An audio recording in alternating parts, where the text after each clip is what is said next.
Pernah nggak sih Anda merenung, kenapa ya ada orang yang kayaknya semangat banget, api gairahnya itu membara terus buat menguasai sesuatu, sementara yang lain kok kayaknya gampang nyerah?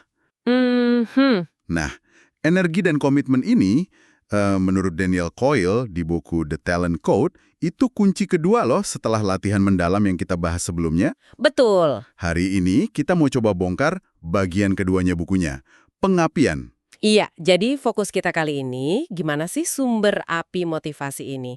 Dari mana datangnya percikan awal itu? Dan yang mungkin lebih penting lagi, gimana cara jagain apinya biar tetap nyala? Bener banget. Soalnya kan tanpa bahan bakar pengapian ini, ya, mesin latihan mendalam sehebat apapun, ya nggak bakal jalan jauh lah. Mari kita coba gali bareng-bareng. Oke, siap. Kita mulai dari percikan awalnya kali ya. Di buku ini disebutin contoh kayak pegolf Seri Pak. Oh iya, seri Pak. Teman nanamnya itu kan katanya memicu ledakan pegolf hebat di Korea Selatan. Atau Anna Kurnikova di tenis, bikin banyak pemain Rusia bermunculan. Kayak ada virus inspirasi gitu ya. Nah, iya persis. Ada efek menular yang kuat banget. Kayak kata pegolf Christina Kim waktu ngomongin seri Pak, dia bilang, kalau dia bisa, kenapa saya nggak? Ah, iya iya. Coyle nyebutnya itu pengapian. Semacam momen kesadaran gitu, yang seringkali dipicu sama pemicu primal. Pemicu primal apa tuh? Bisa berupa gambaran, sosok idola, atau sinyal sederhana aja yang tiba-tiba nyentuh keyakinan kita di level yang dalam. Kayak, orang kayak gue ternyata bisa ya ngelakuin itu. Tapi apa ya? Kedengarannya kok agak simpel banget ya. Cuma ngelihat orang sukses, apa iya itu cukup buat bikin orang komit latihan bertahun-tahun? Apalagi kan ada faktor lain kayak, ya keterbatasan sumber daya atau kesempatan gitu. Pertanyaan bagus itu. Tentu aja ini bukan satu-satunya faktor ya. Tapi kekuatannya itu seringkali justru karena bekerja di level bawah sadar kita. Oh, di bawah sadar? Iya, ada studi menarik dari Gary McPherson. Dia neliti anak-anak yang belajar musik. Hasilnya cukup mengejutkan. Gimana tuh? Ternyata prediktor terkuat kemajuan mereka itu bukan IQ atau bakat musik bawaan loh, Bukan, terus apa dong? tapi gambaran diri mereka sebagai musisi di masa depan. Dan gambaran ini udah terbentuk sebelum mereka mulai belajar main musik. Wah, serius? Sebelum mulai udah punya gambaran? Iya, sebuah ide aja tentang saya nanti akan jadi seperti itu, yang mungkin dipicu oleh sesuatu di lingkungan mereka, entah lihat konser atau ada keluarga yang main musik gitu. Jadi sebuah ide atau citra diri itu bisa jadi semacam jangkar motivasi yang kuat banget ya, bahkan sebelum skillnya ada. Tepat sekali. Dan lingkungan itu ngirimin sinyal-sinyal ini terus-menerus, sering tanpa kita sadari. Psikolog John Bark bahkan nemuin lingkungan yang kelihatannya keras atau menantang. Kayak tempat latihan yang kumuh gitu ya, kadang. Nah, iya, itu malah bisa memicu motivasi lebih gede. Kenapa? Karena ngasih sinyal, wah di sini kayaknya butuh usaha ekstra nih buat berhasil. Oke, masuk akal. Ada studi lain juga, Walton and Cohen, nemuin hal sepele kayak tanggal lahir yang sama dengan idola atau orang sukses, itu bisa ningkatin motivasi secara nggak sadar. Jadi sinyal-sinyal kecil ini ngebentuk persepsi kita tentang apa yang mungkin.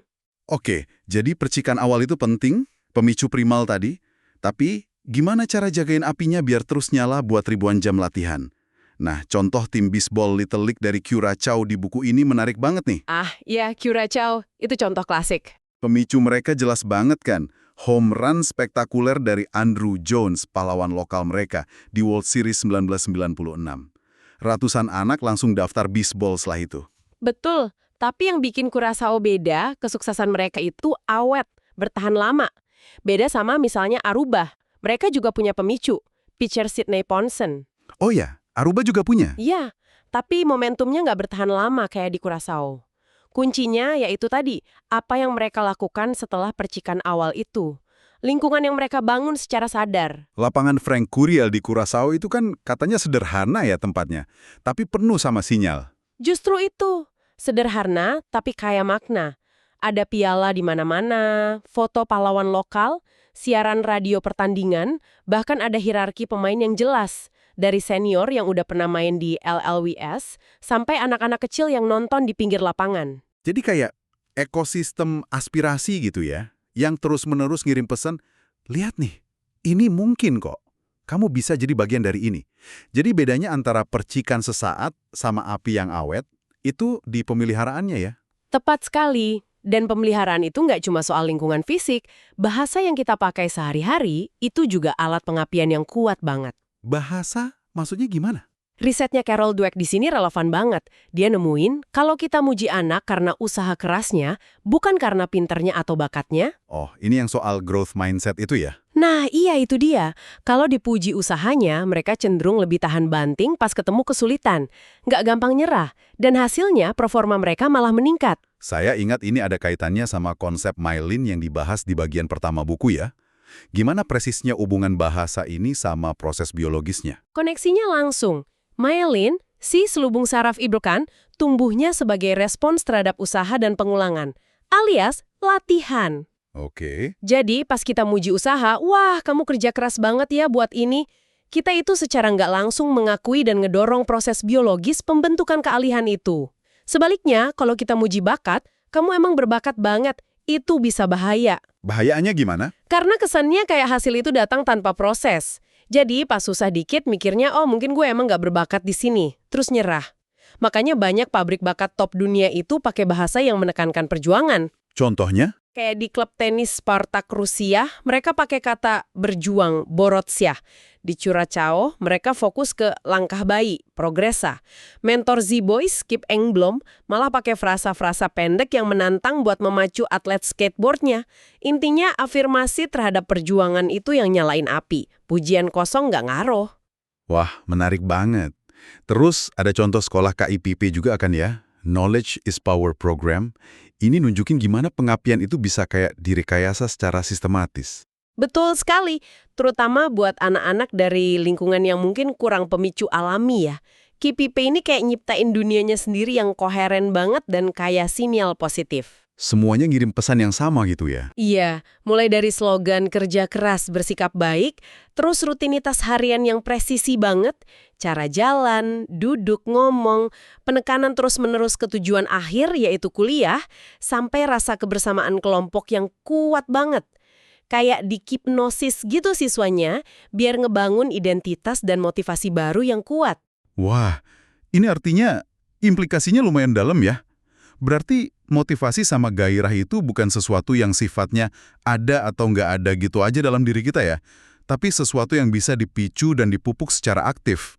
Tepat. Jadi pengapian itu intinya kombinasi dari percikan awal yang kuat, yang seringkali datang dari luar, dari pemicu eksternal, dan juga bahan bakar yang terus-menerus disuplai.